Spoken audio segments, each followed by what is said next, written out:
Mission 100, Day 56, Part 2. Readings from the Holy Bible. Proverbs Chapters 20, 21 and 22. Acts of the Apostles Chapters 23 and 24.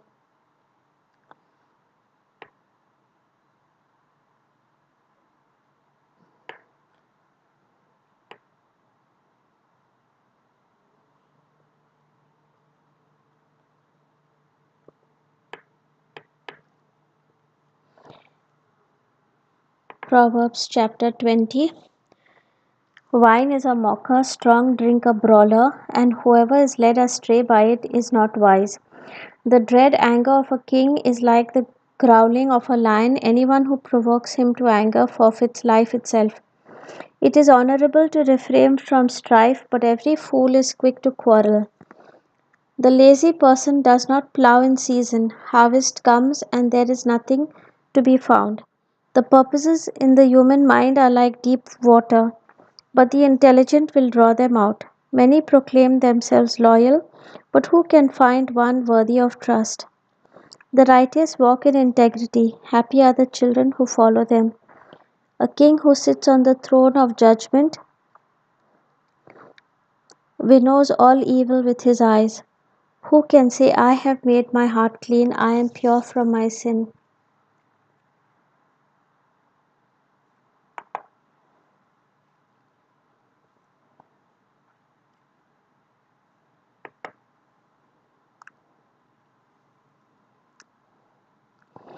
Diverse weights and diverse measures are both alike an abomination to the Lord. Even children make themselves known by their acts. But whether what they do is pure and right, by whether what they do is pure and right.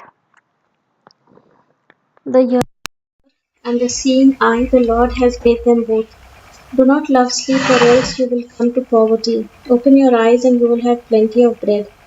Bad, bad, says the buyer, then goes away and boasts. There is gold and abundance of costly stones, but the lips informed by knowledge are a precious jewel. Take the garment of one who has given surety for a stranger. He is the pledge given as surety for foreigners. Bread gained by deceit is sweet, but afterward the mouth will be full of gravel. Plans are established by taking advice. Wage war by following wise guidance. A gossip reveals secrets, therefore do not associate with a babbler. If you curse father or mother, your lamp will go out in utter darkness. An estate quickly acquired in the beginning will not be blessed in the end. Do not say, I will repay evil. Wait for the Lord, and he will help you. Differing weights are an abomination to the Lord, and false scales are not good. All our steps are ordered by the Lord. How then can we understand our own ways? It is a snare for one to say rashly. It is for one to begin to reflect only after making a vow. A wise king winnows the wicked and drives the wheel over them. The human spirit is the lamp of the Lord, searching every inmost part. Loyalty and faithfulness preserve the king, and his throne is upheld by righteousness. The glory of youth is their strength, but the beauty of the aged is their grey hair. Blows that wound cleanse away evil, beatings make clean the innermost parts.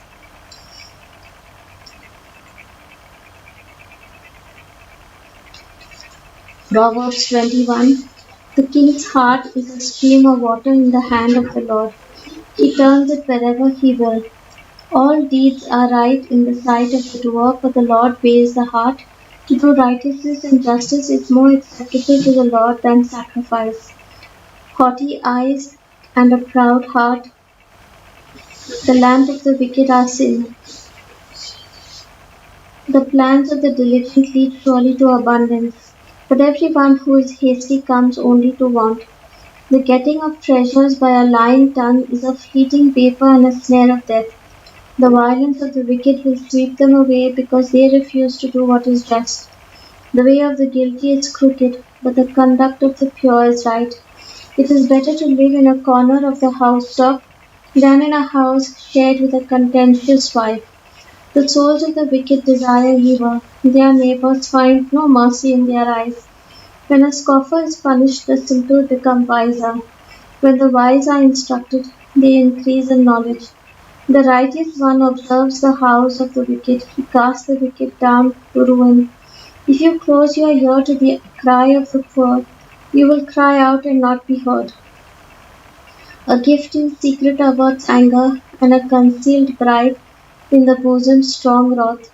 When justice is done, it is a joy to the righteous, but dismay to evildoers. Whoever wanders from the way of understanding will rest in the assembly of the dead. Whoever loves pleasure will suffice want. Whoever loves wine and oil will not be rich. The wicked is a ransom for the righteous, and the faithless for the upright. It is better to live in a desert land than with a contentious and fretful wife. Precious treasure remains in the house of the wise, but the fool devours it. Whoever pursues righteousness and kindness will find life and honor. One wise person went up against the city of warriors and brought down the stronghold in which they trusted. To watch over mouth and tongue is to keep out of trouble. The proud, haughty person named scoffer acts with arrogant pride. The craving of the lazy person is fatal, for lazy hands refuse to labor. All day long the wicked covet, but the righteous give and do not hold back. The sacrifice of the wicked is an abomination, how much more when brought with evil intent. A false witness will perish, but a good listener will testify successfully. The wicked put on a bold face, but the upright give thought to their ways. No wisdom, no understanding, no counsel can avail against the Lord. The horse is made ready for the day of battle, but the victory belongs to the Lord. Proverbs chapter 22. A good name is to be chosen rather than great riches, and favor is better than silver or gold. The rich and the poor have this in common. The Lord is the maker of them all. The clever see danger and hide, but the simple go on and suffer for it. The reward for humility and fear of the Lord is riches and honor and life. Thorns and snares are in the way of the perverse. The cautious will keep far from them. Train children in the right way, and when old, they will not stray. The rich rule over the poor, and the borrower is the slave of the lender. Whoever sows injustice will reap calamity, and the rod of anger will fail. Those who are generous and blessed, for they share their bread with the poor. Drive out a scoffer and strife goes out, quarreling and abuse will cease. Those who love a pure heart and are gracious in speech will have the king as a friend. The eyes of the Lord keep watch over knowledge, but he overthrows the words of the faithless. The lazy person says, there is a lion outside, I shall be killed in the streets. The mouth of a loose woman is a deep pit. He with whom the Lord is angry falls into it. Folly is bound up in the heart of a boy, but the rod of discipline drives it far away. Oppressing the poor in order to enrich oneself and giving to the rich will lead only to loss. Sayings of the wise, the words of the wise. Incline your ear and hear my words, and apply your mind to my teaching, for it will be pleasant if you keep them within you, if all of them are ready on your lips, so that your trust may be in the Lord. I have made them known to you today, yes to you. Have I not written for you 30 sayings of admonition and knowledge, to show you what is right and true, so that you may give a true answer to those who sent you? Do not rob the poor because they are poor, or crush the afflicted at the gate. For the Lord pleads their cause, and the spoils of life those who despoil them. Make no friends with those given to anger, and do not associate with hotheads, or you may learn their ways and entangle yourself in a snare. Do not be one of those who gives pledge to become surety for death. If you have nothing with which to pay, why should your bed be taken from under you? Do not remove the ancient landmark that your ancestors set up. Do you see those who are skillful in their work? They will serve kings. They will not serve common people. The word of the Lord. Thanks be to God.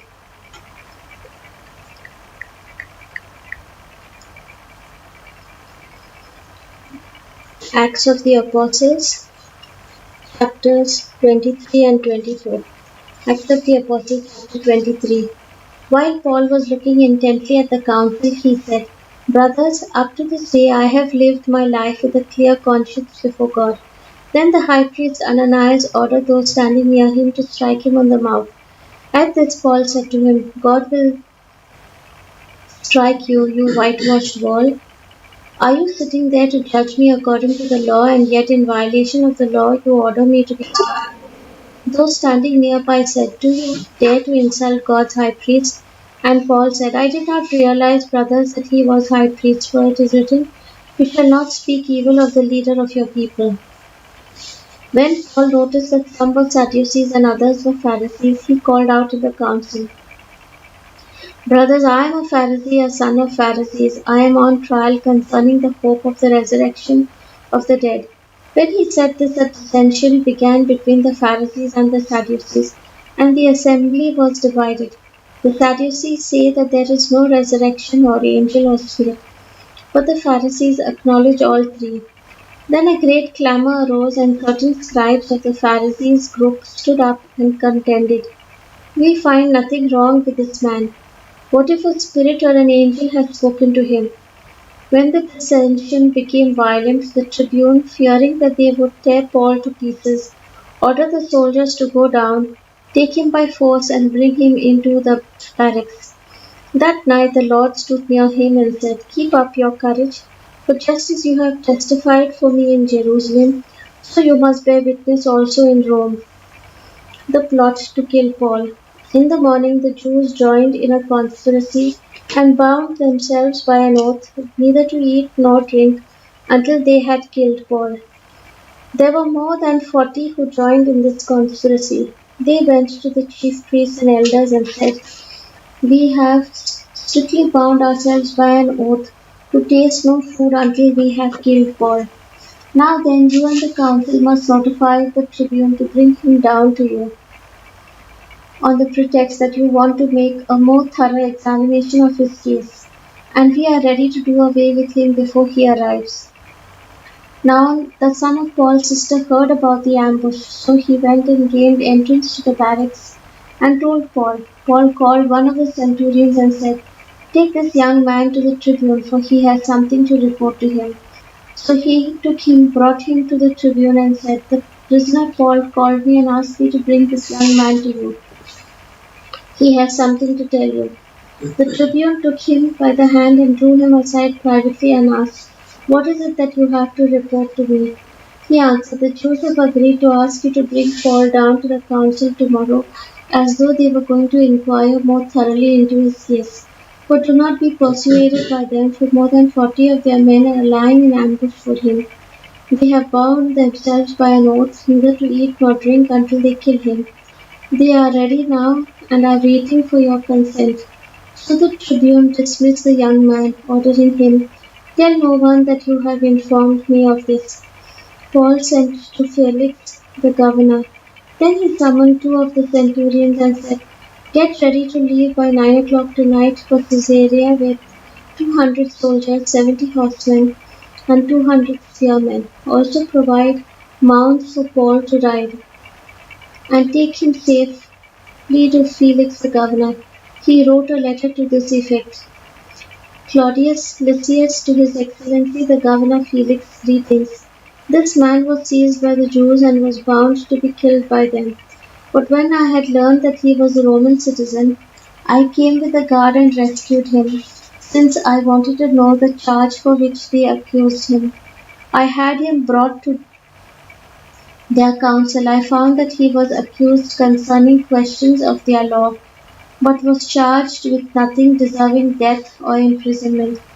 When I was informed that there would be a plot against the man, I sent him to you at once, ordering his accusers also to state before you what they have against them." So the soldiers, according to their instructions, took Paul and brought him during the night to Antipatris. The next day they let the horsemen go on with him while they returned to the barracks. When they came to Caesarea and delivered the letter to the governor, they presented Paul also before him. On reading the letter, he asked, what province he belonged to. And when he learned that he was from Cilicia, he said, I will give you a hearing when your accusers arrive. Then he ordered that he be kept under guard in Herod's headquarters. Chapter 24. Paul before Felix at Caesarea. 5 days later, the high priest Ananias came down with some elders and an attorney, a certain Tertullus, and they reported their case against Paul to the governor. When Paul had been summoned, Tertullus began to accuse him, saying, Your Excellency, because of you we have long enjoyed peace, and reforms have been made for this people because of your foresight. We welcome this in every way and everywhere with utmost gratitude. But to detain you no further, I beg you to hear us briefly with your customary graciousness. We have in fact found this man a pestilent fellow, an agitator among all the Jews throughout the world, and the ringleader of the sect of the Nazarenes. He even tried to profane the temple, and so we seized him. By examining him yourself, you will be able to learn from him concerning everything of which we accuse him. The Jews also joined in the charge by asserting that all this was true. Paul's defense before Felix. When the governor motioned to him to speak, Paul replied, I cheerfully make my defense, knowing that for many years you have been a judge over this nation. As you can find out, it is not more than 12 days since I went up to worship in Jerusalem. They did not find me disputing with anyone in the temple or stirring up a crowd either in the synagogues or throughout the city. Neither can they prove to you the charge that they now bring against me. But this I admit to you, that according to the way which they call a sect, I worship the God of our ancestors, believing everything laid down according to the law of written in the prophets. I have a hope in God, a hope that they themselves also accept, that there will be a resurrection of both the righteous and the unrighteous. Therefore, I do my best always to have a clear conscience before God and all people. Now, after some years, I came to bring alms to my nation and to offer sacrifices. While I was doing this, they found me in the temple, completing the rite of purification without any crowd or disturbance. But there were some Jews from Asia. They ought to be here before you to make an accusation, if they have anything against me. Or let these men here tell what crime they had found when I stood before the council. Unless it was this one sentence that I called out while standing before them. It is about the resurrection of the dead that I am on trial before you today. But Felix, who was rather well informed about the way, adjourned the hearing with the comment, When Lysias the tribune comes down, I will decide your case. Then he ordered the centurion to keep him in custody, but to let him have some liberty and not to prevent any of his friends from taking care of his needs. Paul held in custody. Some days later, when Felix came with his wife Drusilla, who was Jewish, he sent for Paul and heard him speak concerning faith in Christ Jesus. And as he discussed justice, self control, and the coming judgment, Felix became frightened and said, Go away for the present. When I have an opportunity, I will send for you. At the same time, he hoped that money would be given him by Paul, and for that reason he used to send for him very often and to converse with him. After 2 years had passed, Felix was succeeded by Porcius Festus, and since he wanted to grant the Jews a favor, Felix left Paul in prison. The word of the Lord. Thanks be to God.